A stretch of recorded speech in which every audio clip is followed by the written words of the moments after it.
जय श्री कृष्णा। रमा एकादशी का महात्म। धर्मराज युधिष्ठिर बोले, हे भगवान, अब आप मुझे कार्तिक महीने के कृष्ण पक्ष की एकादशी की कथा सुनाइए। इस एकादशी का नाम क्या है तथा इससे कौन सा फल मिलता है। श्री कृष्ण भगवान बोले कि हे राजेश्वर, कार्तिक महीने की कृष्ण पक्ष की एकादशी का नाम रमा है। इसके व्रत करने से समस्त पाप नष्ट हो जाते हैं। इसकी कथा इस प्रकार है। प्राचीन काल में मुचुकुंद नाम का एक राजा राज्य करता था। उसके इंद्र, वरुण, कुबेर, विभीषण आदि मित्र थे। ये सत्यवादी तथा विष्णु भक्त था। उसके एक उत्तम चंद्रभागा नाम की लड़की उत्पन्न हुई। उसने उस लड़की का विवाह राजा चंद्रसेन के पुत्र शोभन के साथ किया। एक समय अब जबकि वह अपनी ससुराल में थी, यह एकादशी पड़ी। चंद्रभागा सोचने लगी कि अब एकादशी समीप आ गई है, परंतु मेरा पति अत्यंत कमजोर है, इसलिए ये व्रत नहीं कर सकते। परंतु मेरे पिताजी की आज्ञा कठिन है। जब दसवीं आई तब राज्य में ढिंढोरा पिटा। उसको सुनकर शोभन अपनी पत्नी के समीप गया और उसने उससे पूछा, हे प्रिय, तुम मुझे कुछ उपाय बतलाओ, क्योंकि मैं यदि व्रत करूंगा तो अवश्य मर ही जाऊंगा। इस पर चंद्रभागा बोली, हे प्राणनाथ, मेरे पिता के राज्य में एकादशी के दिन कोई भी भोजन नहीं करता है। यहाँ तक कि हाथी, घोड़ा, ऊंट आदि भी तृण, अन्न, जल आदि ग्रहण नहीं करते हैं।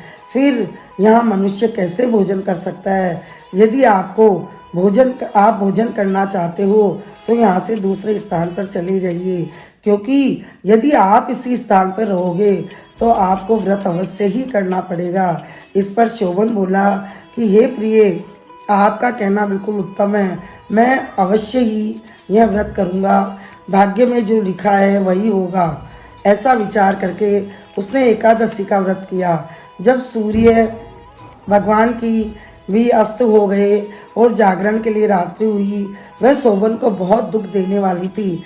दूसरे दिन प्रातः से पहले शोभन इस संसार से चल बसा। राजा ने उसके मृतक शरीर को दहन करा दिया। चंद्रभागा अपने पति के आज्ञा अनुसार अग्नि में दहन न हुई, परंतु पिता के घर रहना उत्तम समझा।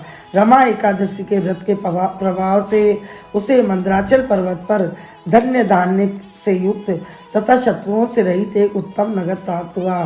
एक समय मुचुकुंद नगर में रहने वाला एक सोम शर्मा नाम का ब्राह्मण तीर्थ यात्रा के लिए निकला। उसने घूमते घूमते उसको देखा। उस ब्राह्मण ने उसको अपने राजा का जवाई जानकर उसके निकट गया। राजा शोभन ब्राह्मण को देखकर आसन से उठ खड़ा हुआ और अपने ससुर तथा स्त्री चंद्रभागा की कुशलता को पूछने लगा। सोम शर्मा ब्राह्मण बोला कि हे राजन, हमारे राजा कुशल हैं, आपकी पत्नी चंद्रभागा भी कुशल है। अब आप अपना वृतांत बतलाइए। मुझे यह बड़ा आश्चर्य है कि ऐसा विचित्र और सुंदर नगर आपको किस प्रकार प्राप्त हुआ। शोभन बोला, हे ब्राह्मण, यह सब कार्तिक महीने की कृष्ण पक्ष की रमा एकादशी के व्रत के प्रभाव से है। इसी से मुझे यह अनुपम नगर प्राप्त हुआ है, परंतु यह अध्रुव है। इस पर ब्राह्मण बोला कि हे राजन, यह अध्रुव क्यों है और ध्रुव किस प्रकार हो सकता है, सो आप मुझे समझाइए। मैं आपके कहे अनुसार ही करूँगा। आप इससे किंचित मात्र भी झूठ न समझो। शोभन बोला, हे ब्राह्मण, मैंने श्रद्धा पूर्वक व्रत किया था, इसके प्रभाव से मुझे यह नगर प्राप्त हुआ है। इस वृत्तांत को सुनकर मुचुकुंद की पुत्री चंद्रभागा से कहोगे तो वह इसको ध्रुव बना सकती है। ब्राह्मण ने वहां जाकर चंद्रभागा से समस्त वृत्तांत कहा। इस पर राजकन्या चंद्रभागा बोली कि हे ब्राह्मण, आप मुझे उस नगर में ले चलिए। मैं अपने पति को देखना चाहती हूँ। मैं अपने व्रत के प्रभाव से उस नगर को ध्रुव बना लूंगी। चंद्रभागा के वचनों को सुनकर वह सोम शर्मा ब्राह्मण उसको मंदराचल पर्वत के पास वामदेव के आश्रम में ले गया। वामदेव ने उसकी कथा को सुनकर चंद्रभागा का मंत्रों से अभिषेक किया। चंद्रभागा मंत्रों तथा व्रत के प्रभाव से दिव्य देह धारण करके पति के पास चली गई। शोभन ने अपनी स्त्री चंद्रभागा को देखकर प्रसन्नता पूर्वक अपने वाम अंग में बिठाया। चंद्रभागा बोली, हे प्राणनाथ, आप मेरे पुण्य को सुनिए। जब मैं अपने पिता के गृह में 8 साल की थी, तब से ही यथाविधि एकादशी का व्रत करने लगी हूँ। उन्हीं व्रतों के प्रभाव से आपका यह नगर ध्रुव हो जाएगा और समस्त कर्मों से युक्त होकर प्रलय के अंत तक रहेगा।